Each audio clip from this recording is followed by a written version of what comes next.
In this video, we're back on iRacing in the Mazdas, trying to improve our safety rating to ensure we are eligible for the IMSA series come the end of this season.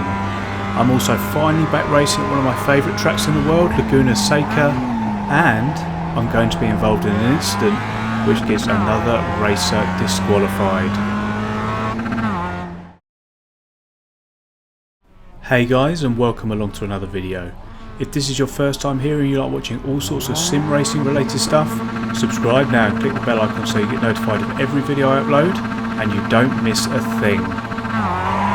So in this video, as you can see, we're here at Laguna Seca, one of my favourite tracks in the entire world and one of the main reasons, to be quite honest, I bought iRacing. So after starting 8th on the grid, we're coming down into turn technically number 2, the Andretti hairpin here. And the aim of the game is to just stay out of trouble and not get any of those incident points. So we may have lost a place there, going down to 9th, but I'm going to go back up the inside here. And up ahead there's a big crash between the yellow and black Mazda and the white Mazda, which collects quite a few people. We've managed to avoid it, some weren't so lucky, and we are now up to 5th. I cannot tell you how excited I am to be back at what is known as the WeatherTech these days, Laguna Seca circuit. It's just brilliant. I love the free flowing corners and all the undulations. Speaking of which, as we come through turn number 6, I'm going to get a little bit of a wiggle on, not as much as the guy up in front that propels us up to 4th, but what it has done is it's let Valentine get a run on us up into the corkscrew. So I'm not going to defend it too much, I just don't want any contact, so if he needs to go then he needs to go. As I said, what we're trying to do here is improve our safety rating, which is going to get us up into the bigger series after this season. So for example, if I was to fight for that place and there was going to be a crash, we would pick up incident points that would affect our safety rating, which is the sole decider with whether you get promoted to the higher licenses, which allow you to race in the series we want to race in. Hence why I'm gonna, when this guy chucks it up the inside here, not gonna turn in on him, because I just don't want any more incident points. And also some of you might be thinking, well, why aren't you defending at all? Well, to be quite honest, when you're in this level of competition with these safety ratings at this stage, if I was going to defend it, there's probably going to be contact. And as I've mentioned before, iRacing is completely indiscriminate with how they hand out incident points. There's no real blame involved. If there's contact, you both get points. So it's all about the bigger picture here. So for the last 5 laps I've just been trying to remain consistent and stay with these guys up in front. So we're going to start lap number 7 now, and Michael up in front is going to help brake himself. Check that out down into the Andretti hairpin there. He's going to go off the track and get himself 1 point for losing control and going off track. We're then going to get one ourselves. If you have a look up there just above the rear view mirror there, you can see that I've got an off track penalty. We've got 1 of 17. If you get more than 17 then you get disqualified, like we're going to see later. So we're up into 5th now, which is positive, despite driving within ourselves, I would say, to put it politely. We've only got 1 incident point so far, and things are looking pretty good. So if we can bring this home and get a top 5, I'll be quite happy at this point. But these cars are quite difficult around this undulating circuit. The adjustment to dealing with these cars and the weight transfer is probably the biggest thing for me over the other sims that I have raced before, because you've just got to be so careful with how you transfer the weight in these things, especially in the Mazda, which is a bit softer than your normal GT cars, because stuff like this, as we come out of turn number 9 there, the rainy curve, can happen. So I got a little bit of oversteer there. I managed to catch it and avoid the spin, which is good, so I don't get any loss of control points, but ended up taking a trip over the desert and got a massive bump over the curbs upon re-entering the track. So I'm down to 8th at this point, and as you can see I've picked up some damage. So the guy in 9th is just going to drive straight past us here. The car is a little bit odd, and that is all down to me losing control and then not choosing probably the best place to come back onto the track. But I wasn't aware that that would have happened, so I know for next time. Either way though, we're down to 9th. We've got about 16 seconds, if you have a look at the relative in the bottom right, to the guy who is behind us. We've got a couple more laps to go. So at this point I'm just going to try and consolidate this position, not get any more incident points, and just try and escape this race without further damaging my safety rating. And over the next couple of laps that's exactly what we did. We're coming into the final corner here. I've got no further incident points, so whilst the result probably wasn't what we hoped it would be, our safety rating is definitely going to improve as we move on to race number 2. So here we are then, the second race of this video. We're starting in 7th, but we're wearing door number 2, which theoretically means I'm second fastest in this lobby. I'm not sure about that, but I guess we'll find out. So we've got another 10 laps here around Laguna Seca, where we're going to be hoping for, primarily thinking about our overarching goal, a safe race, and then anything we can get in terms of finishing position will be a bonus. So as we come down into the Andretti hairpin for the first time, I almost hit the pink guy up in front, but then there's contact between himself and the green Mazda up in front, which forces somebody else to crash into me and damage our fender. You can see it there on the left hand side of the car, completely bent out of shape. Have a look up top.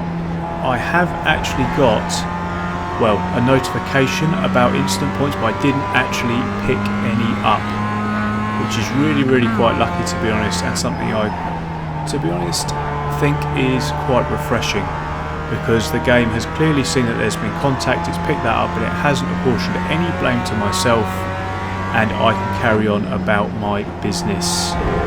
Some of you may also have seen, as somebody gets it all wrong coming up the hill here, so we're now up to 4th, that someone put a petulant and sarcastic message into the lobby just saying thanks, I presume, for being punted off.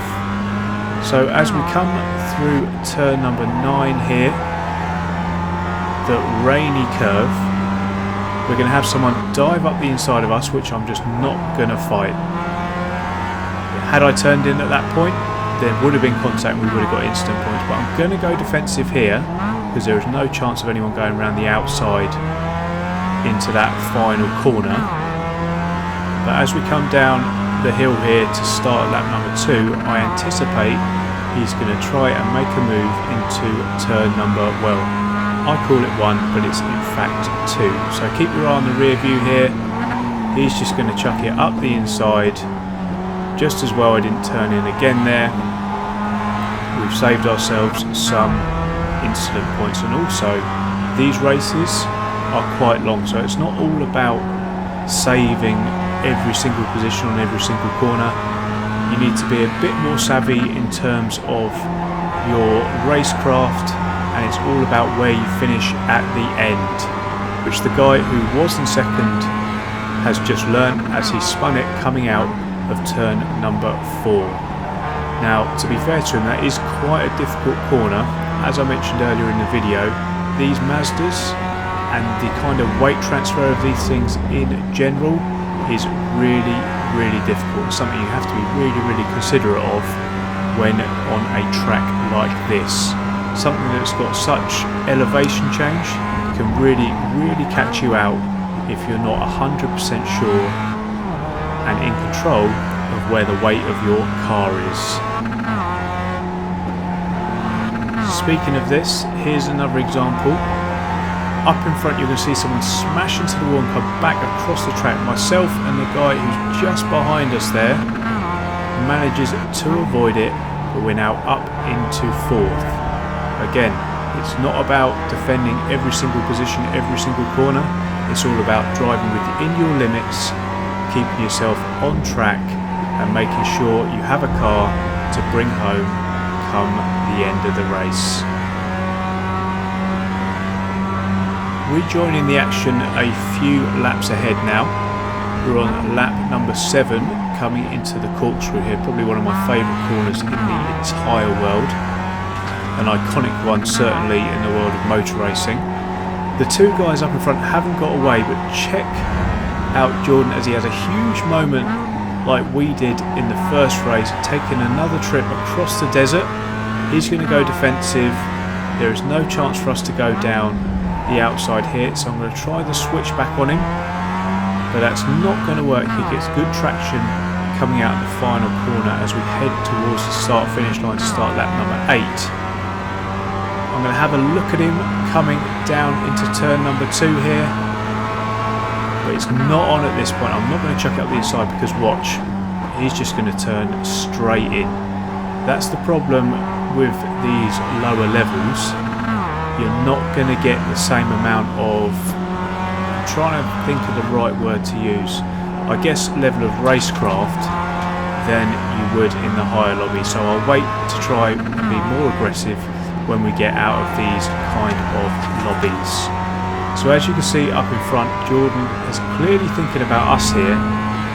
He's all over the track at this point, kicking up dust left, right and centre. He's missed the apex as well here, and going up to the inside, I presume anticipating an attack from us. So at this point, things are looking good from a safety point of view as he runs wide again. So I don't really want to get into too much of a fight here as we come into the corkscrew. I got out the throttle there to ensure that we didn't make any contact and to keep ourselves at a safe distance away. It is not worth it at this point. We're in 5th place, things are looking good. We haven't actually got any instant points at this point, despite the look of the car, to be honest, and with 2 laps to go, as you can see.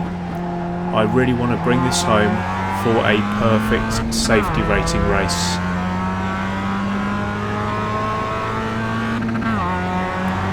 So we've moved on to the final lap here. We've got the white flag up there in the top left that you can see, and Jordan is still running it ragged and pushing too hard here. He's going to flick up onto the curb and he's going to lose it coming out of turn number 4, which is going to project us up into 4th position.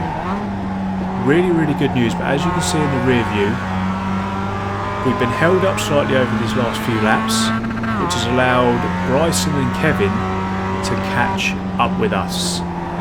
So coming up the hill here, we've got a whole rear view mirror full of the Aussie behind. We're going to try and hold on to this 4th place by going defensive into the corkscrew there. We get some braking oversteer as well, so we did well to hang on to that one. And then coming out of the corkscrew, just keep your eye on the rear view. Ugh, he's just going to chuck it up the inside and punt us off at the rainy curve. Look at all the points that I've accumulated in the top there. We've gone from having no incident points to 5. I get a further 2 as I don't realise that the car is damaged. The rear left is absolutely shot at this point. We are down to 7th place, and I'm just, as we come into the final corner here, trying not to lose it again, gaining more incident points and trying to bring this home to take 7th place. So let's have a look at exactly what's happened here. So we're in the rear, or the reverse chase cam as we call it. We've just come out of the corkscrew, taken our normal line through the rainy curve, and he's just gone up the inside, punted us straight off into the gravel. and the car is wrecked. We don't see it at this point until we come through turn number 10,